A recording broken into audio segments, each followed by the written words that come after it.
Friends, welcome back to Swami's kitchen.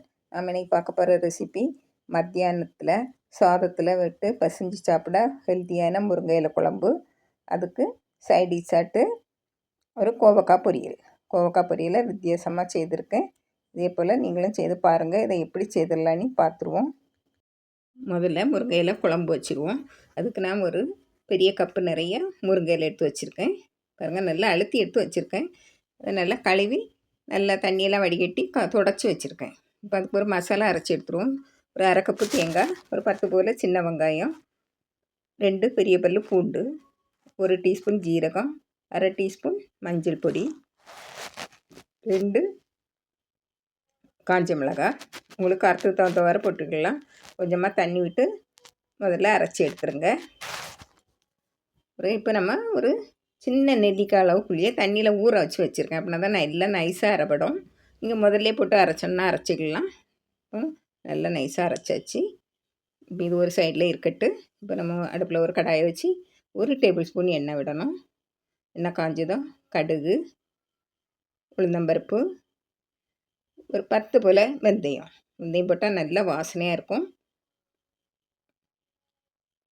பாருங்கள், இதில் ஒரு 5-6 சின்ன வெங்காயத்தை நான் பொடியை கட் பண்ணி போட்டிருக்கேன். இதை நல்லா வதங்கி வரட்டு. இது கூட கொஞ்சமாக கருவேப்பிலை போட்டு நல்லா வதக்கி விட்டுருங்க. கொஞ்சம் கண்ணாடி பதம் வரட்டு. இப்போ நம்ம அந்த எண்ணெயிலே கொஞ்சம் மஞ்சள் பொடியை போட்டு வதக்கி விட்டால் நல்ல கலராக இருக்கும் இந்த முருங்கை இலை குழம்பு. முதல்லையும் நம்ம தேங்காய் கூடையும் அரைச்சோம். இப்போ இதுக்கு ஒரு பச்சை மிளகாய் போட்டிருக்கேன். உங்களுக்கு காரம் அதிகமாக வேணும்னா கூட ஒரு பச்சை மிளகாய் போட்டுக்கலாம். நம்ம ஏற்கனவே 2 காஞ்ச மிளகாய் போட்டிருந்தோம். பாருங்கள், நல்லா வதங்கி வரட்டு. நல்லா வதங்கி வந்த உடனே நீங்கள் முருங்கை இலையை போடணும். பாருங்கள், முருங்கை இலையை போட்டு நல்லா வதக்கி விடுங்க. நல்லா வதக்கி விடுங்க. முருங்கை இலை நல்லா வெந்து வதங்கி வரணும். அப்படின்னா தான் நல்லது. பாருங்கள், நல்லா வதங்கி வரட்டு இந்த எண்ணெயிலே. இப்போ கொஞ்சம் நல்லா வெந்து வர்றதுக்காக கொஞ்சமாக தண்ணி தெளித்து நல்லா வேக வச்சு எடுத்துருங்க. நல்லா வதக்கி விட்டுருங்க. நல்லா வாசனையாக இருக்குது. பாருங்கள், இப்போ கொஞ்சம் உப்பு போட்டு வதக்கி விட்டுருங்க.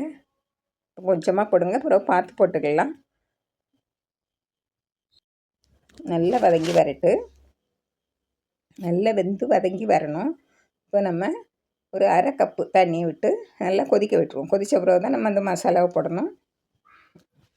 பாருங்கள், நம்ம அரைச்சி வச்சா தேங்காய் விழுத போட்டுருவோம். நல்லா அரைச்சிருக்கு. பாருங்கள், மசாலா எவ்வளோ கலராக இருக்குது. இப்போ நம்ம மிக்ஸி ஜாரையும் கழுவி தண்ணியை விட்டுருவோம்.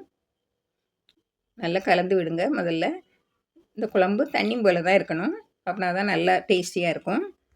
நல்லா கலந்து விட்டுக்கிடுங்க. இனிமேல் இதில் இன்னும் ஒரு அரை கப்பு தண்ணி விடுங்க. தண்ணி போல் தான் இருக்கணும். பாருங்கள், தேவையான உப்பு போட்டு நல்லா கலந்து விட்டுருங்க. நல்லா கலந்து விட்டுக்கிட்டே இருக்கணும். நல்லா மடங்க கொதிக்க விடக்கூடாது. அப்படியே கொதித்தா இந்த குழம்புக்கு டேஸ்ட்டும் இருக்காது. தேங்காயும் திரியாக திப்பியனாங்க வந்துடும். அதனால் நீங்கள் கைவிடாமல் கலந்து விட்டுக்கிட்டே இருக்கணும். பாருங்கள், அடுப்பை மீடியம் ஃப்ளேமில் எரிய விடணும். கலந்து விட்டுக்கிட்டே இருங்க. அப்படின்னா தான் இந்த புளியோட பச்சை வாசனை, தேங்காயோட வாசனை எல்லாம் போகும். பாருங்கள், கலந்து விட்டுக்கிட்டே இருங்க.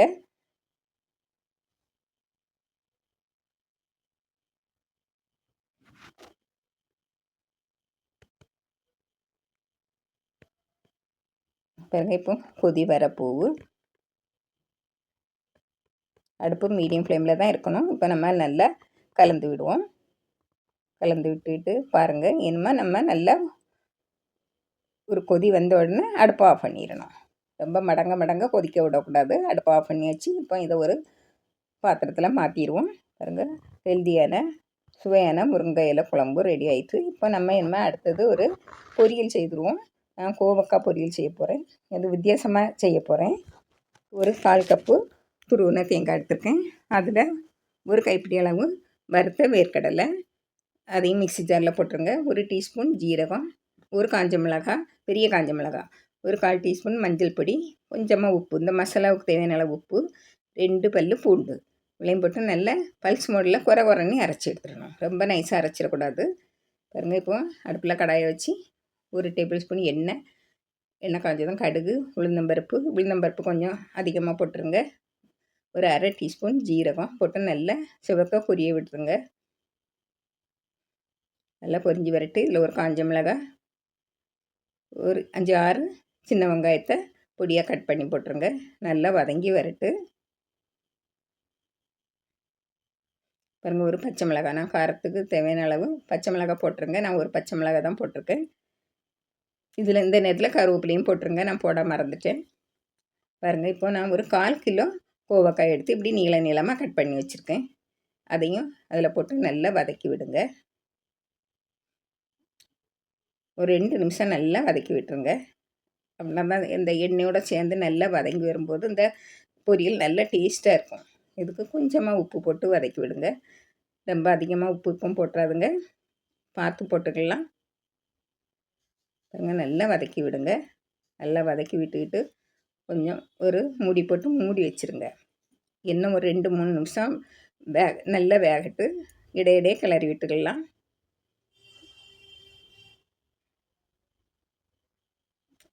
நல்லா வேகலைன்னா கொஞ்சமாக தண்ணி தெளித்து வேக வச்சுருங்க. நம்ம எண்ணெய் அதிகமாக விடாதனால நம்ம தண்ணி தெளித்து வேக வைக்கலாம். பாருங்கள், இன்னும் மூடி வச்சுருங்க. இன்னும் 2-3 நிமிஷம் இருக்கட்டு. நல்லா வெந்து வரும். பாருங்கள், இன்னும் திறந்து பார்ப்போம். தண்ணி அதிகமாக இழுக்காது, அதனால் நீங்கள் பார்த்து தெளித்து எடுத்துக்கிடுங்க. இப்போ நல்லா வெந்திருக்கான்னு பாருங்கள். இன்னும் கொஞ்சம் வேகணும். உப்பு எல்லாம் பார்த்துருங்க. இன்னும் கொஞ்சம் நேரம் மூடி வச்சுருங்க. நல்லா வெந்துடும். இன்னும் ஒரு 2 நிமிஷத்தில் நல்லா வெந்துடும். பாருங்கள், திறந்து தண்ணி எல்லாம் வற்றி வந்துட்டு பாருங்கள். இப்போ நம்ம மசாலாவை போட்டுருவோம். பாருங்கள், குறைன்னு தான் அரைச்சிருக்கணும். இந்த மசாலா நல்ல வாசனையாகிட்டு இருக்கும். இப்படி அரைச்சி போட்டால் பாருங்கள், நல்லா கிளறி விட்டுருங்க. ஒரு நிமிஷம் கிளறி விட்டுருங்க. இந்த பச்சை வாசனை போகணும். உப்பு எல்லாம் பார்த்துருங்க.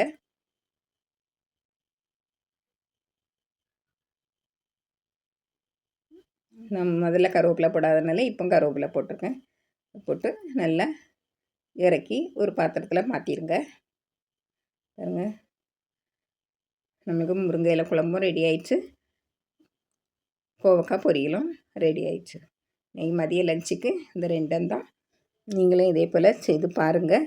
ரொம்ப ரொம்ப டேஸ்டியான ஹெல்த்தியான முருங்கையில குழம்பும் கோவக்காய் பொரியலும் ரெடி ஆகிட்டு. பிடிச்சிருந்தால் லைக் பண்ணுங்கள், ஷேர் பண்ணுங்கள், கமெண்ட்ஸ் பண்ணுங்கள். மறக்காமல் சப்ஸ்கிரைப் பண்ணுங்கள். தேங்க்யூ.